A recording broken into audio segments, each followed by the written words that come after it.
లెక్క పెట్టుకో. ఒక్క తల తగ్గిన క్షమాపణ చెప్పడానికి నేను సిద్ధంగా ఉన్నా. అన్ని చిల్లర మాటలే.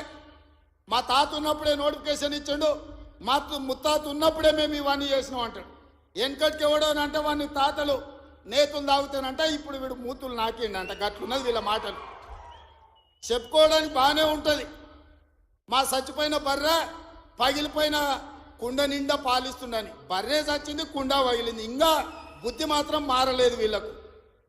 అందుకే ఇవాళ రైతు రుణమాఫీ విషయంలో కానీ, నిరుద్యోగ సమస్య విషయంలో కానీ, ఆర్టీసీలో ఆడబిడ్డలకు ఉచిత ప్రయాణం ఏదైతే ఇచ్చినామో 1,10,00,000 మంది ఆడబిడ్డలు ఈరోజు అమ్మగారి ఇంటికి పోవాలన్నా, రాముల వారిని దర్శించుకోవాలన్నా ఒక్క రూపాయి ఒక్క పైసలు లేకున్నా పోవచ్చు. 3,700 కోట్ల రూపాయలు మంత్రి పొన్నం ప్రభాకర్ గారు ఇవాళ ఖర్చు పెట్టి ఆడబిడ్డలకు ఉచిత బస్సు ప్రయాణం ఇచ్చాడు. ఇదే కాదు, ఆనాడు మోడీ ప్రభుత్వం 1,200 రూపాయల సిలిండర్ చేస్తే ఈరోజు ఆడబిడ్డలకు 500 రూపాయలకే సిలిండర్ ఇస్తున్నాం. ఆ శాఖ ఉత్తమ్ కుమార్ రెడ్డి గారు చూస్తున్నారు. అదేవిధంగా ప్యాడీ ఆయన ఏమన్నాడే కేసీఆర్, ఊరేసుకుంటే ఊరేసుకున్నట్టే అన్నాడు. అన్నట్టు ఉండాలి కదా. ఆయన మాత్రం ఫామ్ హౌస్లో 150 ఎకరాలు ఊరేసుకున్నాడు. అవన్నీ లెక్కలు తీసి బయట పెట్టిన వీడియోలతో సహా. మా సార్ అట్లా వేసుకున్నారు కానీ అని వాళ్ళ తాబేదారులు వచ్చి చెప్పారు. ఆ తర్వాత మన ప్రభుత్వం వచ్చినాక ఉత్తమ్ కుమార్ రెడ్డి గారితో వ్యవసాయ శాఖ మంత్రితో మాట్లాడి వరి పండించాల్సిందే, వరి కొనాల్సిందే, సన్న ఒట్లు వండిస్తే 500 బోనస్ ఇస్తామంటే ఇవాళ 66 లక్షల ఎకరాలల్లా 1,53,00,000 మెట్రిక్ టన్నుల వరి ధాన్యాన్ని ఇవాళ తెలంగాణ గడ్డ పండించింది. స్వతంత్రం వచ్చినప్పటి నుంచి ఉమ్మడి ఆంధ్రప్రదేశ్లో కూడా ఇంత వరి పంట రాలేదు. ఇవాళ మన 10 నెలల ప్రభుత్వంలో 1,53,00,000 మెట్రిక్ టన్నుల వడ్లు పండించిందంటే అది మన రైతన్నల గొప్పతనం కాదా?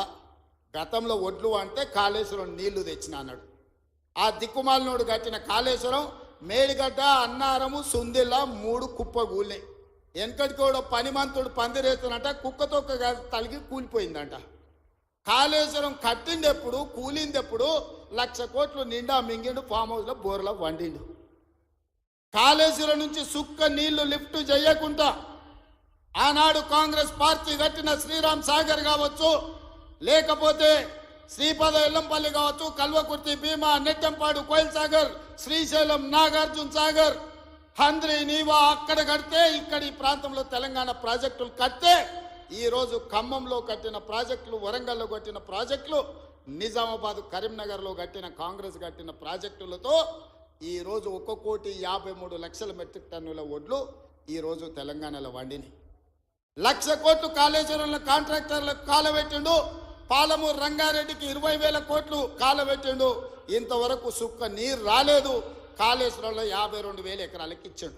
1,00,000 కోట్లు కాంట్రాక్టులకు బిల్లు ఇస్తే 52,000 ఎకరాలకు నీళ్ళు వచ్చినాయి. ఈసారి అవి కూలిపోయి అది కూడా రాలే. ఇప్పటి వరకు చంద్రశేఖరరావు గారి 10 ఏళ్లల్లో 1,83,000 కోట్ల రూపాయల ప్రజాధనాన్ని ఇరిగేషన్ ప్రాజెక్టుల మీద పెట్టిండు. నేను సూటిగా అడుగుతున్నా, ఏ ప్రాజెక్ట్ అయినా నువ్వు పూర్తి చేసినవా? ఏ ఒక్క ప్రాజెక్ట్ అయినా తెలంగాణ ప్రజలకు అంకితం చేసినవా? ఇది పూర్తయింది, ఇది ప్రజలకు అంకితమైంది, దీంట్లో నీళ్ళు వస్తున్నాయని చెప్తావా అని నేను అడుగుతున్నా. ఇవాళ మల్లన్న సాగర్ అంటాడు, రంగనాయక సాగర్ అంటాడు, కొండపోచమ్మ అంటాడు. రంగనాయక సాగర్ కడితే రంగనాయక సాగర్ దగ్గర హరీష్ రావు ఫామ్ హౌస్ కట్టుకున్నాడు. 3 దిక్కుల ప్రాజెక్ట్ ఉంటుంది, మధ్యలో ఆయనకు ఫామ్ హౌస్ ఉంటుంది. ఆయనకు 360 డిగ్రీలు వాటర్ ఫ్రంట్ వ్యూ ఉండాలంట.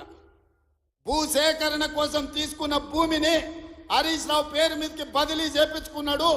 ప్రాజెక్టు కోసం సేకరించిన భూములు రంగనాయక సాగర్, సిద్దిపేట దగ్గర ప్రాజెక్టు కోసం సేకరించిన భూములు ప్రాజెక్టుల నుంచి తొలగించి హరీష్ రావు ఫామ్ హౌస్ కట్టుకున్నాడు. దానికి లెక్క చెప్పాల్సింది హరీష్ రావు గారు. ఏం చింత చేయకు, లెక్కలు తీస్తున్నా, నీ లెక్క చెప్తా. కొండపోచమ్మ ప్రాజెక్టు కట్టిందే కేసీఆర్ ఫామ్ హౌస్కు కాలువలు తీసుకెళ్ళడానికి. ఇవాళ నిజ నిర్ధారణ కమిటీ వేసుకుందాం, కొండపోచమ్మ ప్రాజెక్టుకు పోదాం. కొండపోచమ్మ నుంచి డైరెక్ట్గా కేసీఆర్ ఫామ్ హౌస్ 100 ఎకరాలకు కాలువ డైరెక్ట్ ఆయన ఫామ్ హౌస్లోకి వెళ్ళి తీసుకుపోయాడు. వేల కోట్లు ప్రజలే ఖర్చు పెడితే